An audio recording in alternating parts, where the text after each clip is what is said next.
नमस्कार दोस्तों study online 24 में आपका स्वागत है।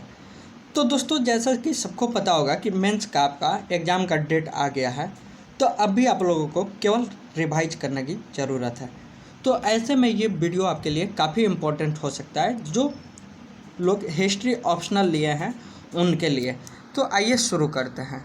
तो दोस्तों यहाँ हम लोग देखेंगे धर्मनिरपेक्षता की विचारधारा के आविर्भाव के लिए पुनर्जागरण की स्थितियों को कैसे सृजित किया। तो दोस्तों पुनर्जागरण से रिलेटेड क्वेश्चन है और ये मेंस में काफ़ी इम्पोर्टेंट हो जाता है आपके हिस्ट्री ऑप्शनल में।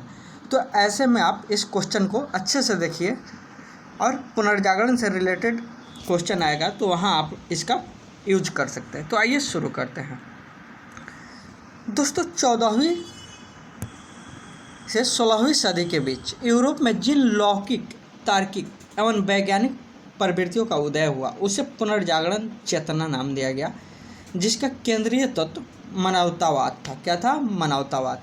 यानी जो 14वीं और 16वीं सदी के बीच यूरोप में लौकिक, तार्किक, वैज्ञानिक प्रवृत्तियों का जो जन्म होता है उसको पुनर्जागरण चेतना नाम दिया गया, जिसका केंद्रीय तत्व मानवतावाद था। क्या था? मानवतावाद। नेक्स्ट पॉइंट देखते हैं जो हमारा नेक्स्ट है। इसमें पुनर्जागरण चेतना के उदय से पूर्व मध्यकाल में पारलौकिक जीवन पर बल दिया जाता है, जहां ईश्वर केंद्र में थे।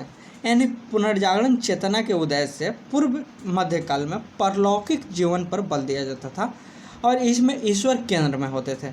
चर्च व्यवस्था अर्थात धार्मिक संरचना में मानवीय स्वतंत्रता को बंधक बना रखा था। यानी चर्च व्यवस्था जो थी धार्मिक संरचना में मानवीय स्वतंत्रता को बंधक बना दिया था। किंतु पुनर्जागरण चेतना ने जब लौकिक जीवन पर बल दिया, साथ ही तर्क और विवेक को प्रोत्साहित किया, तो इस धार्मिक रूढ़िवादिता एवं कर्मकांड की आलोचना की गई। यानी जो कर्मकांड थी चर्चों के द्वारा जो समाज में फैलाई गई थी उसकी आलोचना की जाती है। इसी क्रम में दाते, इरेशमस जैसे विद्वानों ने चर्च की बुराइयों को उजागर किया। उन्होंने चर्च व्यवस्था के भ्रष्ट स्वरूप और आर्थिक शोषण के बिंदुओं को स्पष्ट किया।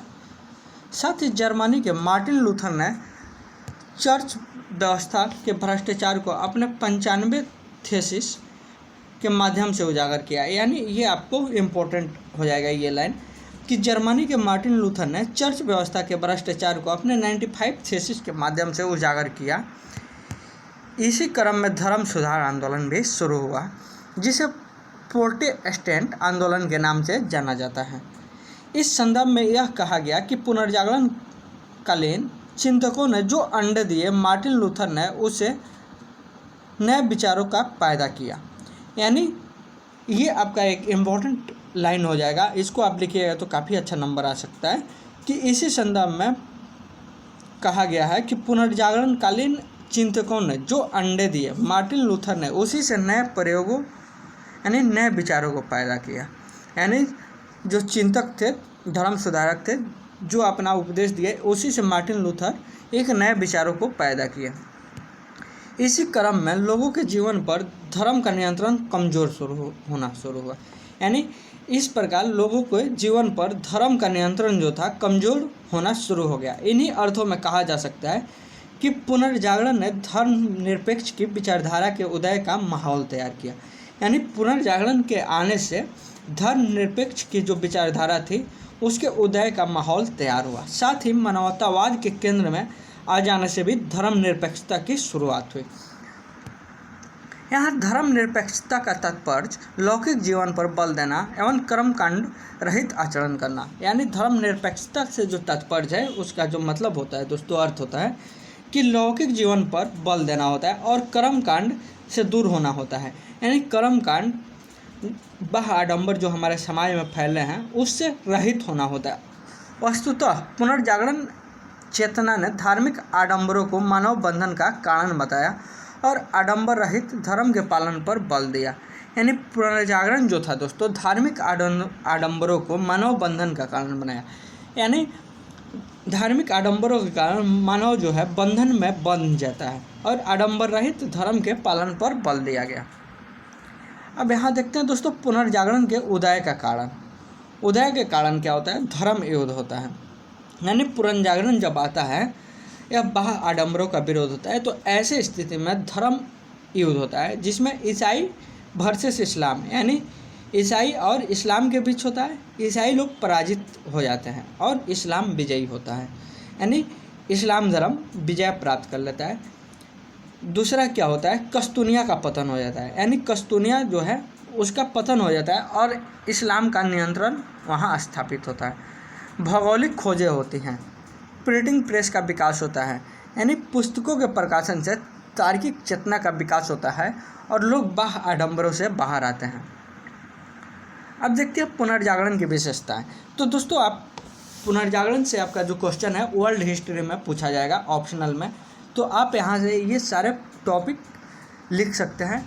इस पे भी तो 2-2, 4-4 लाइन लिखेंगे तो आपका आंसर काफ़ी अच्छा हो जाएगा। जैसे पुनर्जागरण की जो विशेषताएं थी, इसमें क्या था, मानवतावाद केंद्र बिंदु, व्यक्तिवाद था, धर्मनिरपेक्षता पर बल दिया गया था, वैज्ञानिक खोजों को प्रोत्साहित किया गया, सहज सौंदर्य पर बल दिया गया।